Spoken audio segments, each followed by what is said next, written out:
Davlatimiz rahbari Shavkat Mirziyoyev yurtimizga tashrif buyurgan Yevropa tiklanish va taraqqiyot bankining prezidenti Suma Chakrabartini qabul qildi.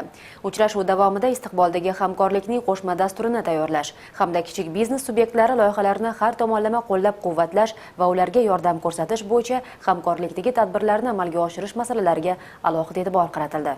Davlatimiz rahbari Chakrabartini mehmondo'st o'zbek zamini buyuk sarkarda Bobur vatanida qutlar ekan, O'zbekiston bilan Yevropa tiklanish va taraqqiyot banki o'rtasida uzoq muddatli va o'zaro manfaatli aloqalarning muhimligini ta'kidlab o'tdi. Ma'lumotlarga ko'ra, o'tgan yillar davomida mazkur bank bilan hamkorlikda 54 ta loyiha amalga oshirilgan va buning uchun Yevropa tiklanish va taraqqiyot bankining 500 million dollarga teng investitsiyalar jalb etilgan. Shuni alohida ta'kidlash kerakki, O'zbekiston bilan bank o'rtasida hamkorlikning yangi davri boshlanyapti. Uchrashuvda qayd etilgandek, bugun o'zaro hamkorlikning istiqbolli yo'nalishlari sifatida kichik biznes va xususiy tadbirkorlik, bank moliya sektori, infratuzilmalarni modernizatsiyalash, agrosanoat kompleksida zamonaviy ishlab chiqarish quvvatlarini ishga tushirish, kimyo, neft-kimyo sanoati, metallurgiya, elektrotexnika va boshqa sohalarda dastur hamda loyihalarni amalga oshirish belgilangan. Birgalikda hayotga tatbiq etiladigan loyihalar ko'p. Shu bois ham Suma Chakrabarti Toshkentga katta delegatsiya bilan tashrif buyurdi. Bu esa Yevropa tiklanish va taraqqiyot bankining O'zbekistondagi maqsadlari nechog'liq jiddiyligini ko'rsatadi deya e'tirof etdi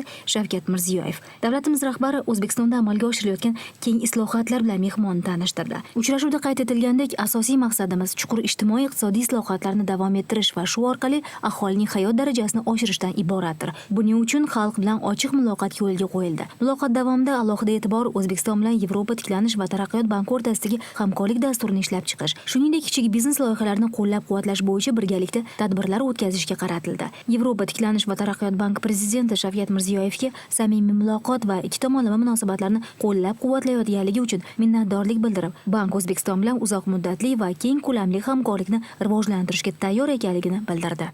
Yevropa tiklanish va taraqqiyot banki vakili sifatida shuni ishonch bilan aytamanki, mamlakatingizda ishlab chiqilgan 2017-2021 yillarga mo'ljallangan harakatlar strategiyasi O'zbekistonda qanday asosda qabul qilingani, unda xalq fikri inobatga olinganini hisobga olib, biz bu hujjatni to'liq qo'llab-quvvatlaymiz. O'zbekistonda amalga oshirilayotgan islohotlarga kelsak, ular zamon bilan hamnafas va strategiya negizini tashkil etadi. Qolaversa, mazkur strategiya Yevropa tiklanish va taraqqiyot bankining biznes modeliga to'liq mos keladi. Jumladan, xususiy sektor qo'llab-quvvatlash loyihalariga ham. Shu ma'noda nafaqat rivojlanish strategiyasi, balki biznes modellar ham Yevropa tiklanish va taraqqiyot bankining kelgusi yilida ishlab chiqilishi rejalashtirilayotgan O'zbekiston borasidagi yangi dasturiga hamohangdir.